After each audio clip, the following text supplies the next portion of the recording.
watching the hockey game. Hockey? Didn't that end like last month or something? Besides, Johnny K plus 8 is on. Nah, man. Come sit and watch the game with us. Oh, what's so good about a stupid hockey game anyway? It's fast. You've never even given it a chance. We all love it except you. Keeps you on the edge of your seat. Okay, fine. I'll check it out sometime. How good could hockey really be? Could people really love it as much as my friends do? Wasn't it just some Canadian sideshow where grown men beat each other up? I mean, come on, nobody really likes this sport. It's gotta just be for the fights, right? I didn't want to look into it, but I knew they'd just bug me again about it. Who knows? Maybe I'd finally see what they've always tried to explain to me. What do I like about hockey? 2 words, Lake Placid. The 1980 Winter Olympics, a group of college kids beat the Russians, the greatest hockey team in the world, essentially stopping the Cold War in its tracks. Who really won the Cold War? America. Do I love hockey? I mean, staying up until 3 a.m. the day before a test just to watch the women's Olympic team win gold against Canada. I think I love hockey. What do I love about hockey?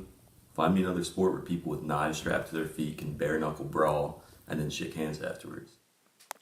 Despite their best intentions, my friends' reasoning for their love of hockey and a few Google searches wasn't going to be enough. I was going to have to experience it firsthand.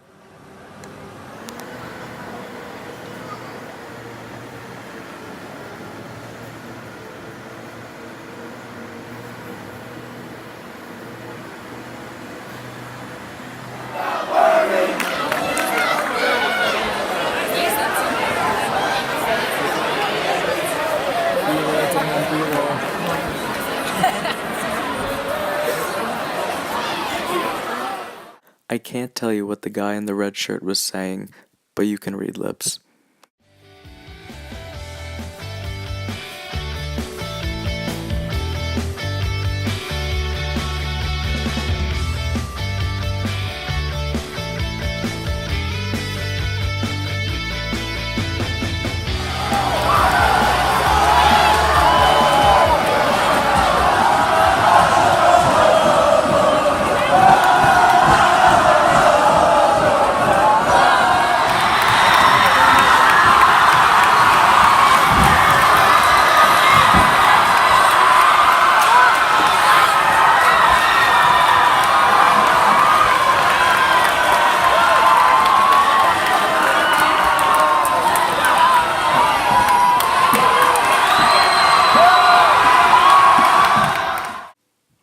After experiencing the atmosphere of a game, I have to admit I actually really enjoyed it, but now it was time to get to know the fans one-on-one and find out in their own words what made them love hockey so much. So you mentioned the love of hockey. Yeah. What are some characteristics about hockey that people love about it that are maybe different than baseball or football? The family aspect, you know. It's been 10 years since he coached me when I was a kid, so it's like, and I'm still friends with all the kids that he coached with me, and now 10 years later I'm with him again, and I don't know, there's just some special family about hockey that it just, everyone stays together years after the fact, you know. That's awesome.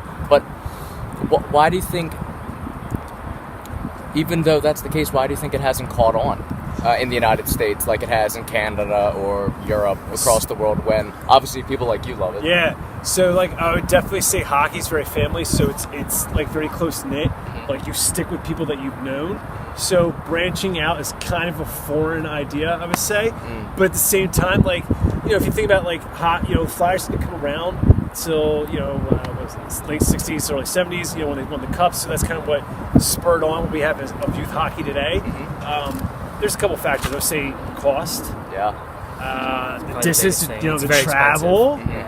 So, I mean, maybe that's why it hasn't caught on. I mean, there's a lot of factors. But I think a big thing is that it's so community, like, branching out is kind of hard. It's like anyone can go in their backyard, throw a football, throw the basketball, You have to learn just how to ice skate. Right. You need special equipment. You need a facility, and it's all, the equipment's expensive. To rent ice is expensive. So, it's tough. It's tough for, your everyday person to just say, I'm going to go play hockey today. You know what I mean? You can't really do that. So, whereas, anyone can go outside, pick a football up, and, let's have a football catch. So. Do you think it's growing? Do you think It's I only think it's bound to growing. grow Yeah. across Yeah. the country. Yeah, Yeah. especially being involved, seeing the younger kids coming into it. Especially when I was younger, there's maybe 4 or 5 teams at that yeah. level, and now there's 15, 20, Seriously. and kids waiting to get in there as soon Yeah. as the spot opens up. So Yeah, I mean, I think another thing is the resources of it. Like, you have to be on a specialized surface, so if you're trying to find that, it's very hard because to open a rink, to run it's a business at the end of the day, and you cannot just open one rink in today's day and age. You need to have at least 2. A lot of bigger places have 4 sheets of ice around this area. Iceworks in Aston. Yeah, exactly. Like, you kind of need that. I think it's because you need special conditions to play. You can't just get together with your friends down the street at the baseball park. You need to find a sheet of ice. You have to rent it. You can't just pick up a soccer ball and start kicking it. Or, Right. Yeah. Exactly. It has to be the right conditions with the right people at the right time. It's really expensive to play too. Like all the equipment and everything, it costs hundreds of dollars just to put together one suit of equipment. Right. So it's a little inaccessible for people that don't have that kind of money. Do you think it also may be due to the fact there might be some negative preconceived notions about the sport, it's Canadian, it's a Canadian thing, or it's violent, they're just fighting. What do you say that? Is there any truth to that? Or do you think it's just garbage? I think there's a bit of that when it comes to the reputation. At the heart of the game, though, everybody comes out just to have a good time. So unless you're playing on a professional level, there's not really a need to be violent or fight anybody. We're all just trying to have some fun out here. Between watching a game and talking to fans, I really gained a new perspective on something I thought I was really going to hate. Thanks to my friends pushing me to give it a try, I can now say I'm a fan of hockey.